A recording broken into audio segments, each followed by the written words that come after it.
especially in America. He lives in Seattle. Every weekend, he travels Friday, Saturday, Sunday, someplace. And he gives the seminars, inspiring so many people. They're telling how he started the youth program with youth students. Now he's, what is it called? Call that? Exploring so many programs. He's also started at Washington University youth program for residents. So we showed that we inspired a busy schedule, took a time and gave us the weekend. And he's continuing part one today with Ramayana, part two tomorrow Sunday. Please come, temple, ISKCON temple at 11 o'clock.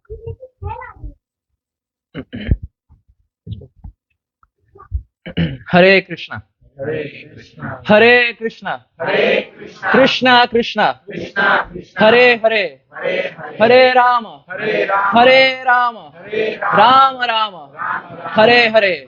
Hare Krishna Mahamantra ki Ekadashi ki very happy and very honored to be here at ISKCON Columbus. This, in fact, the first home program I'm doing in Columbus. I've always done a Sunday feast, and Columbus has always been a very short visit. I come to Cincinnati, spend a few days, and Sunday morning, I drive to Columbus, Sunday feast, and that same day, within 2 hours, I take a flight and back to Seattle. So this is the first time I'm spending probably more than 24 hours in Columbus, and this is the first home program. I'm very happy to the host. I don't know where they are. Hare Krishna. Rajesh Prabhu. Hare Anju Mataji. Rajesh Prabhu and Anju Mataji, thank you so much for allowing us to come to your house and serve Hari Katha and Hari Kirtan on this day of Ekadashi. Ekadashi is meant, it is called as Hari Vasar or Madhava Titi. It's the day to chant and hear. Keeping everything to the side, historically it's the day to chant and hear. And today being a Saturday, naturally we can keep everything to the side because no office work, no project deadlines, nothing. So we keep everything to the side with this one desire: for the next 45 minutes to an hour, we will sing and hear and chant the glories of Maryada Purushottam Sri Ram Bhagavan. Siyavar Ramchandra Bhagavan ki. Before we start, let us chant the Mangalacharan prayers, also called as the invocation prayers. Let us seek auspiciousness from our spiritual superiors like Srila Prabhupada, and then get started in our today's discussion. If you have the verses by heart, kindly chant along, and if you do not, we can hear them and hopefully we can by heart them in the near future. Om Ajnanatimirandhasya Jnananjana Shalakaya Chakshurunmilitam Yena Tasmai Shri Gurave Namaha. Shri Chaitanya Manobhishtam Stapitam Yena Bhutale Swayam Rupa Kadamahyam Dadati Swapadantikam Vandeham Shri Guru Shri Yuta Padakamalam Shri Gurun Vaishnavamscha Shri Rupam Sagrajatam Sahagana Raghunathanvitam Tam Sajivam Sadvaitam Savadhutam Parijana Sahitam Krishna Chaitanya Devam Shri Radha Krishna Padan Sahagana Lalita Shri Vishakhanvitamscha. He Krishna Karuna Sindhu Dina Bandho Jagatpate Gopesha Gopika Kanta Radha Kanta Namostute Tapta Kanchana Gaurange Shri Radhe Vrindavaneshwari Vrishabhanustute Devi Namami Hari Priye. Namo Vishnupadaya Krishna Presthaya Bhutale Srimate Bhakti Vedanta Swami Niti Namine. Namaste Saraswati Deve Gauravani Pracharine निर्विशेष शून्यवादी पाश्चात्य देश तारिणे जय श्री कृष्ण चैतन्य प्रभु नित्यानंद श्री अद्वैत गदाधर श्रीवासादि गौर भक्त वृंद all together हरे कृष्णा कृष्णा कृष्णा हरे हरे हरे राम राम राम हरे हरे गुरवे गौरचंद्राय राधिकायै तदालये कृष्णाय कृष्णभक्ताय तद्भक्ताय नमो नमः आनन्दलीलामय विग्रहाय हेमावदिव्य छवि सुन्दराय तस्मै महाप्रेम रसप्रदाय चैतन्य चन्द्राय नमो नमस्ते चैतन्य चन्द्राय नमो नमस्ते चैतन्य चन्द्राय नमो नमस्ते नित्यानन्दमहं नौमि सर्वानन्दकरं परं हरिनामप्रदं देवम् अवधूत शिरोमणि श्री चैतन्य महाप्रभु की श्री नित्यानंद राम की श्री रामचंद्र भगवान की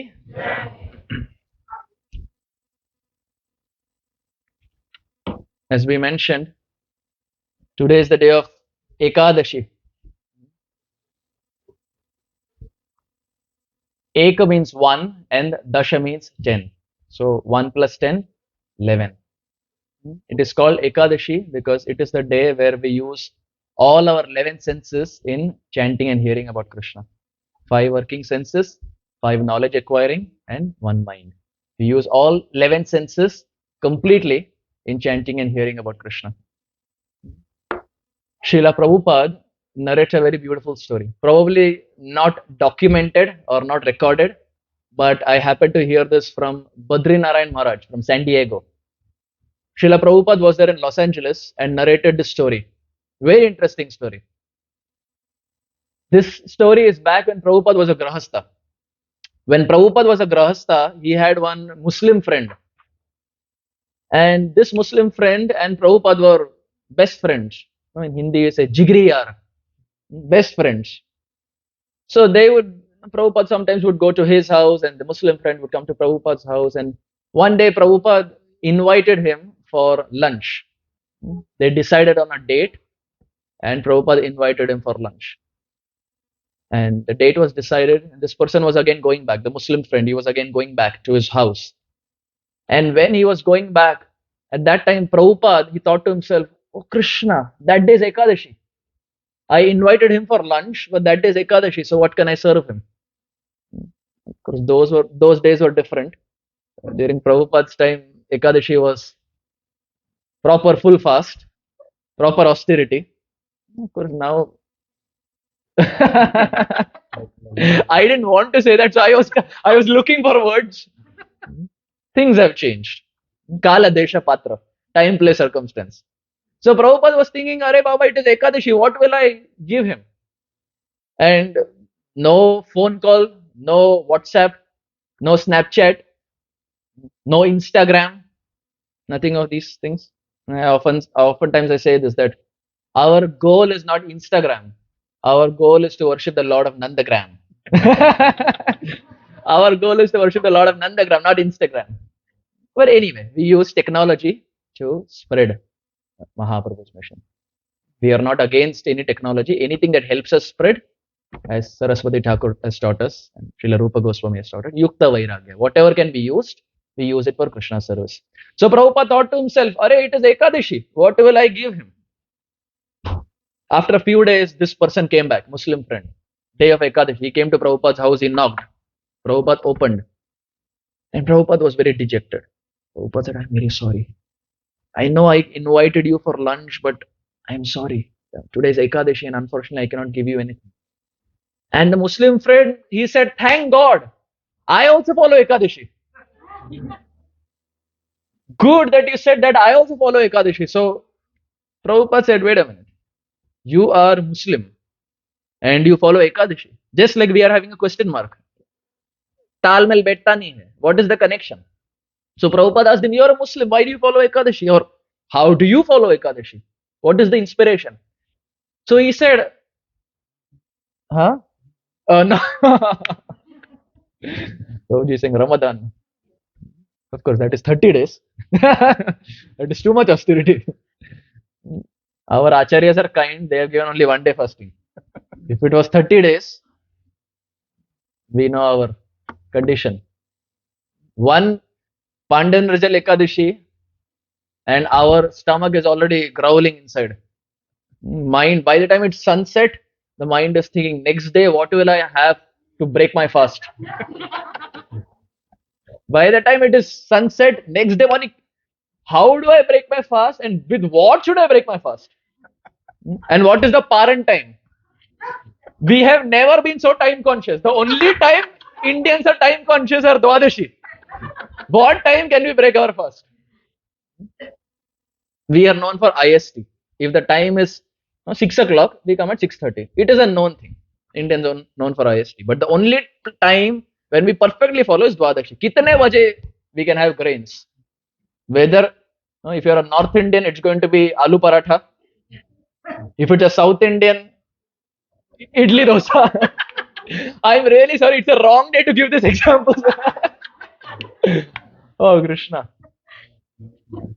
Huh?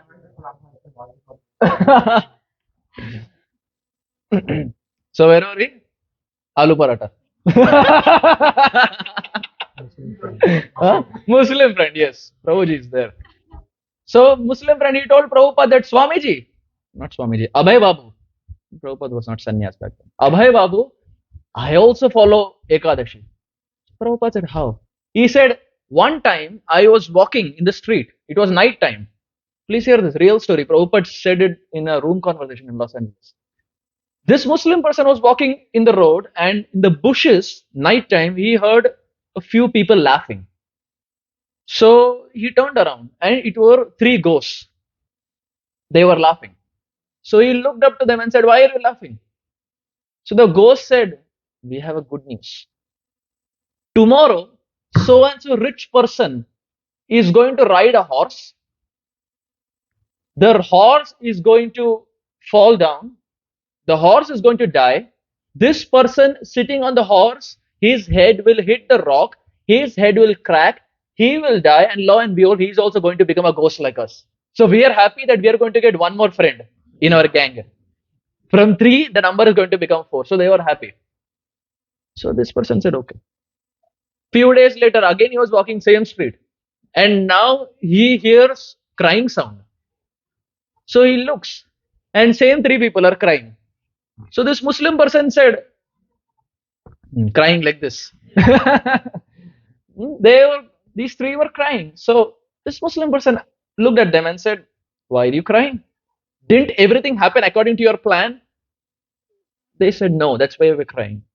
The Muslim person said, didn't the rich man ride the horse? They said, yes. Didn't the horse trip and fall? They said, yes. Didn't the horse die? They said, yes. Didn't the person sitting down on the horse fall? They said, yes. Didn't his head hit the rock and crack? They said, yes. Didn't the person die? They said, yes. Didn't he become a ghost? They said, no. That is why we are crying.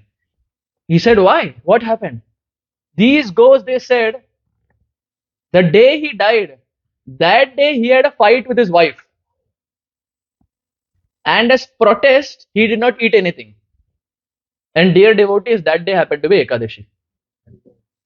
So on the day of Ekadashi, he fought with his wife and leaves his body. And because even though he was very sinful, he followed one Ekadashi properly, he was protected from going down to the lower species. But the power of Ekadashi Mahima was such that he didn't get a ghost body or a lower planet body. So I oftentimes say this, that sometimes fighting with your spouse can also be bhakti. Sometimes fighting with your spouse can also be a limb of bhakti. You don't know how that's going to help you. Maybe you can kind of pull this down in their face. All of a sudden, they became very effulgent.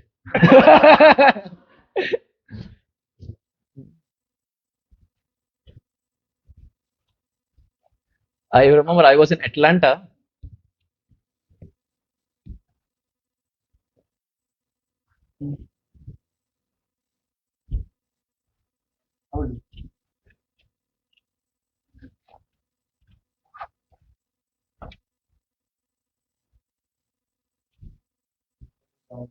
I hope the room doesn't become so dark that we sleep.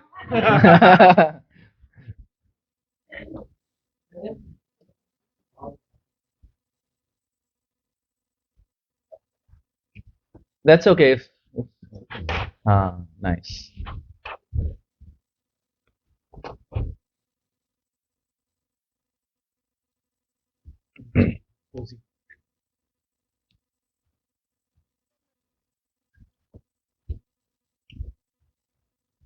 Comfortable?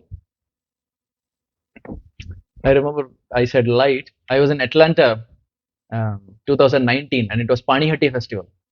And Panihatti Festival in Atlanta is celebrated in a very, very big way because it is called New Panihatti Dham. And every year during Panihatti, Srila Jayapataka Maharaj comes there. And it's a very big festival, like 3-day festival. It's bigger than even Janmashtami. They celebrate it in such a big way. So Srila Jayapataka Maharaj, when he was serving that class, he was speaking about Prakashananda Saraswati, was a Mayavadi. And Maharaj was explaining that when they saw Chaitanya Mahaprabhu, they became very, very happy because Chaitanya Mahaprabhu was very, very effulgent and Mayavadi is like light. So in a very sarcastic, in a very funny way, Maharaj, they love Chaitanya Mahaprabhu because he was very effulgent, and Mayavadis means they like light. So I just remembered when I said. So following Ekadashi is so powerful that even though whatever sins we may have committed, just by following one Ekadashi, doesn't mean we don't follow other Ekadashis, but just by the power of one Ekadashi, we can be protected. So, fighting with our spouse can sometimes be considered limb of bhakti. How many limbs of bhakti we have? 9 limbs. This is the 10th limb. Fighting with your wife. So, on this day of Ekadashi, we are here to chant and speak about Maryada Purushottam Sri Ramachandra. We celebrated Ram Navami few days back. I was at one place and I asked this question. I am asking this question again here. I asked this question that Sri Ram, Sri Krishna, and Sri Chaitanya Mahaprabhu, who is the most merciful? Please put your hand up and in one line you can give me any reason. Yes.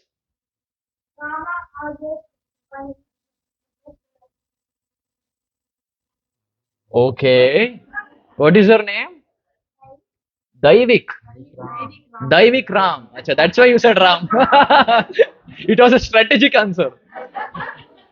Yes, anyone else? Ram, Krishna, Chaitanya Mahaprabhu. Who is most merciful according to you? Chaitanya Mahaprabhu. Why? He has the feeling of mood of Radharani. Correct. Anyone for Krishna? अरे कोई तो बोलो Radha nut पर है. Someone support him. No one for Krishna? Krishna. So I was at this one place and I asked that who is most merciful, and I got different answers. And one devotee put his hand up and said, Prabhuji, Sri Ram. With full confidence he said.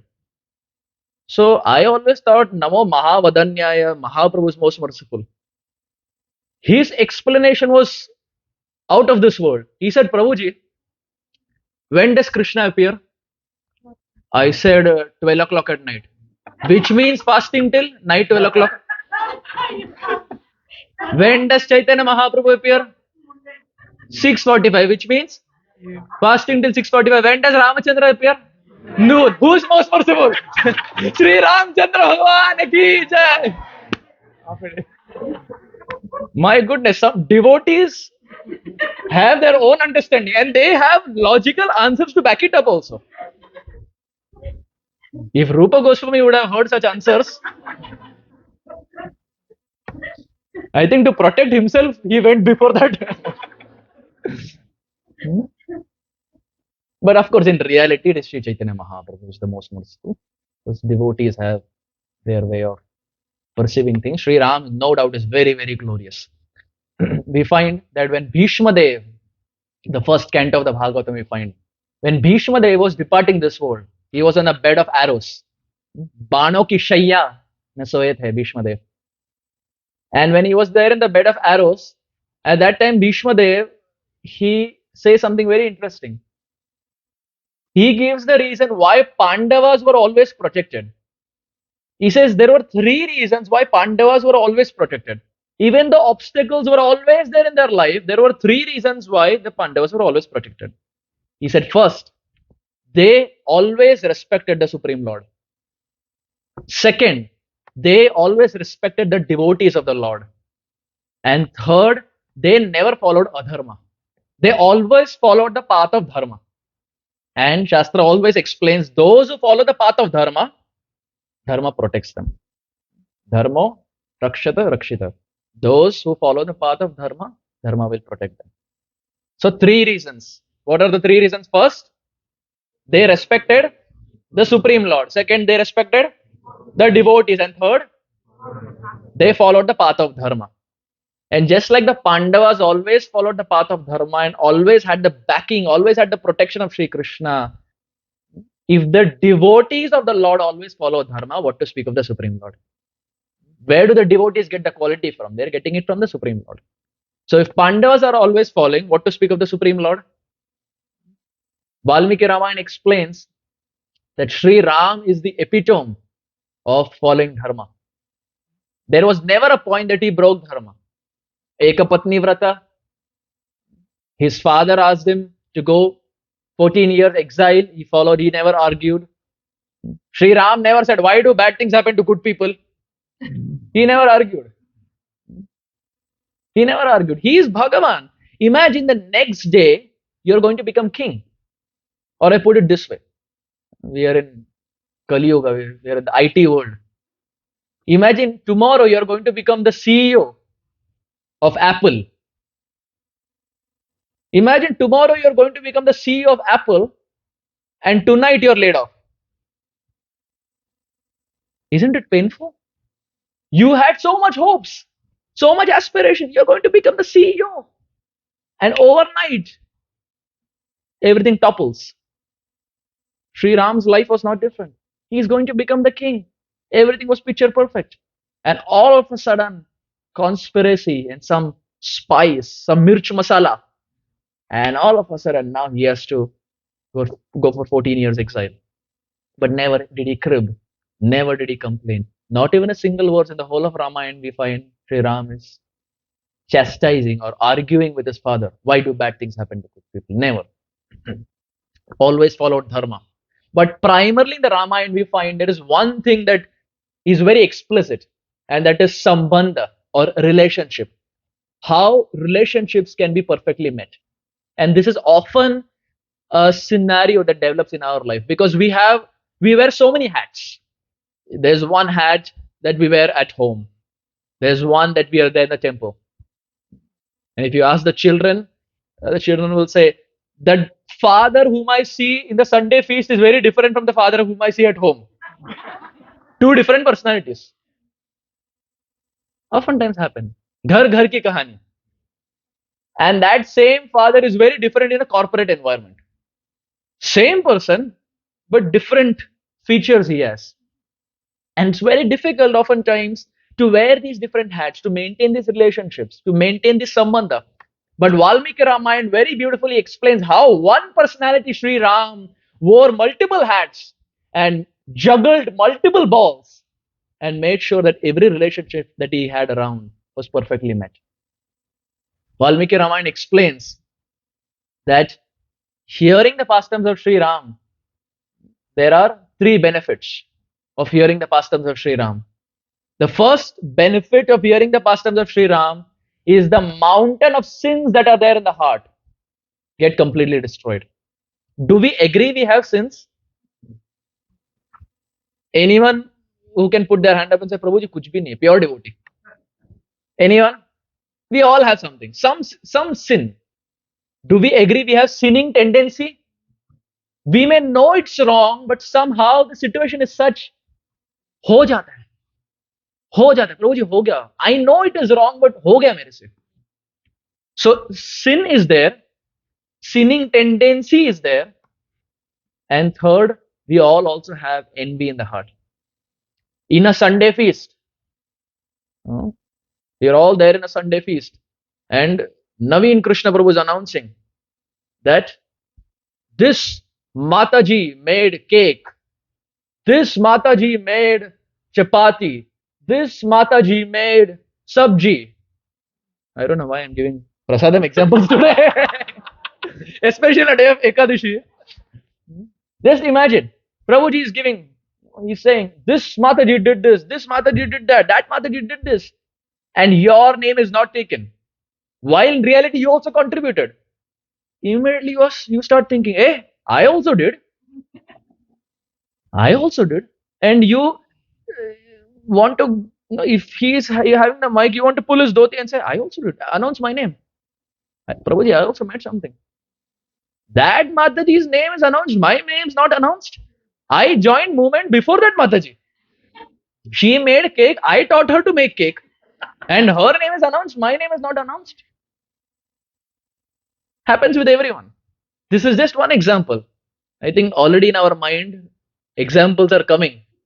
Aham sarvasva prabhu. Examples are just manifesting.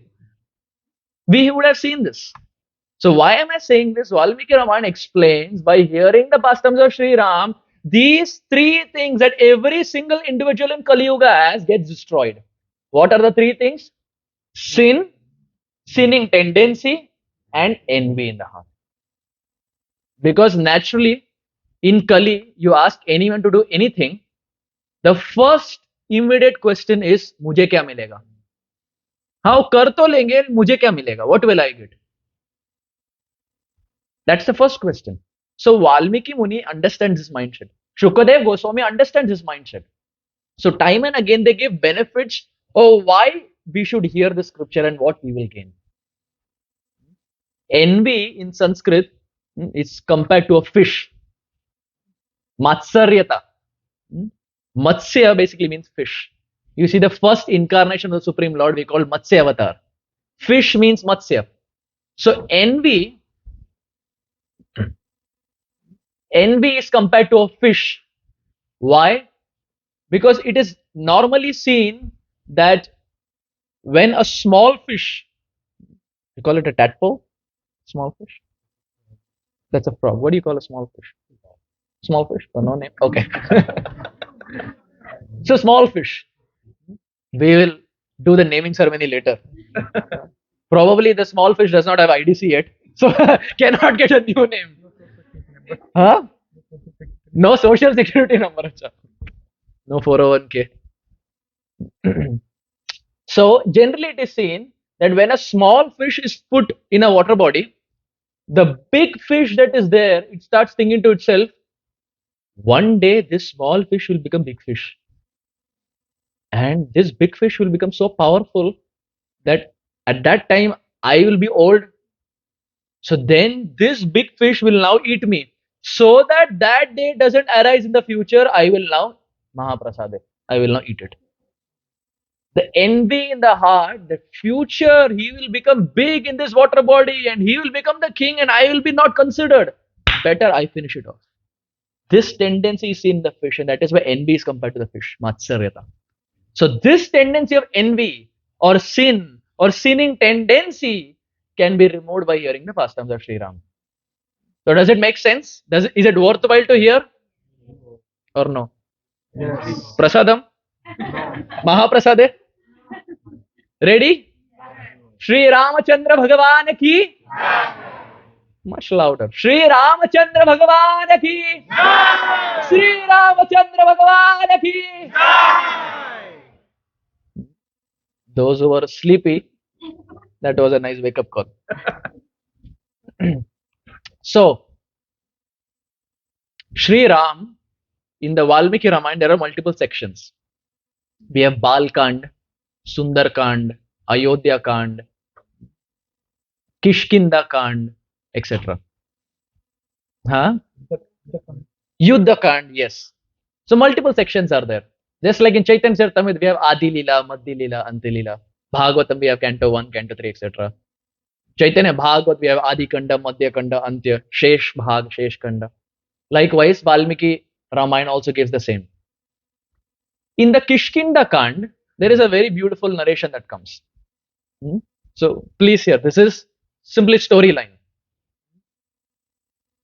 When Sri Ram and Lakshman defeated a demon by the name Karbanda. When they defeated this demon gave an advice. He told Sri Ram and Lakshman, look, I don't know where Maya Sita is. I can give you one advice. Go and find Sugriv. Now Sri Ram has no idea who Sugriv is. But this demon Karbanda, he says that I have just one advice for you. I don't know where Maya Sita is, but you go and find Sugriv. Maybe Sugriv will help you in your attempt, in your search to find Maya Sita. So Sri Ram and Lakshman say, okay. Sri Ram and Lakshman, now they start walking. Now they have no idea where Sugriv is. They have not even heard the name. So they start walking. And eventually they reach Rishyamukha Mountains. What is the name? Rishyamukha Mountains. Now this place is still there. It's in Hampi. We have Srila Radhanath Maharaj many years back. He took a very famous yatra. Those classes are still there online. So these places are still there. It's not, oftentimes we say ki it is fiction. This is fiction. But the Sakshat Praman, the Sakshat proof is these places are still there. So we can verify that way. So Sri Ram and Lakshman, they come to Rishyamukha Mountains. And now when they come to Rishyamukha Mountain, Sugriv sees Ram and Lakshman from a distance. Now please hear this. Sugriv sees Ram and Lakshman from a distance. And now he is very terrified. He is afraid to go in front of them because he feels Ram and Lakshman are sent by Vali. Now Sugriv and Vali have 36 ka akda. They say in Hindi, 36 ka akda. They have friction. Why they have friction, we will come to that later.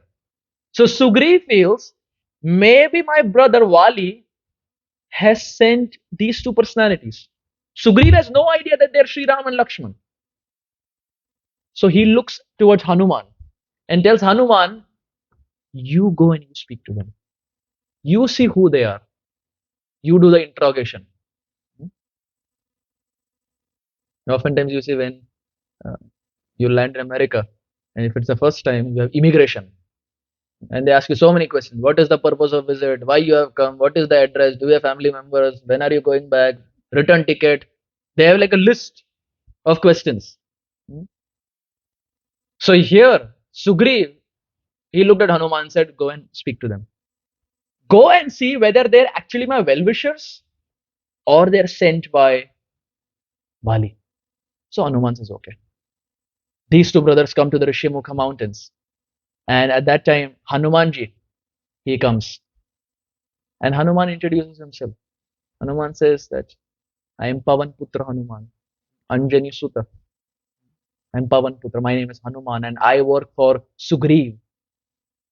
And when Sri Ram and Lakshman hear the name Sugriv, they have a big smile, ear to ear. Sri Ram looks at Lakshman and says, Lakshman, we have been looking for Sugriv all this while, and look what a miracle. Sugriv's messenger is coming and welcoming us. We have been looking for Sugriv all this while, but his messenger is personally coming and welcoming us. What a miracle. During Prabhupada's time also, Prabhupada disciples explain, when the San Francisco temple at Ashbury was coming up, early days. So 26 2nd Avenue was there and the next center was San Francisco. So Shyam Sundar Prabhu and Mother Malati, they were there at that time. And one day, Shyam Sundar Prabhu in his memories, he says that those were the days when the temple did not have much funds because Shyam Sundar Prabhu by profession was a carpenter. Jayananda Prabhu was a mechanical engineer from Ohio State University but was driving a taxi.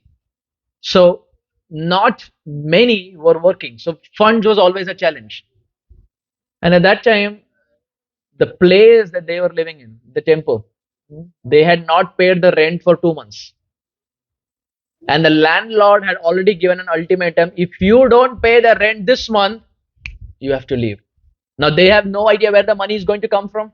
And they were all in their teens. So even if they go out and work, they have to make money for 2 months and then this extra addition 1 month. So they have no idea where the money is going to come from. And Shyam Sundar Prabhu explains, one day when they were walking the street of Ashbury, morning time, Mother Malati and Shyam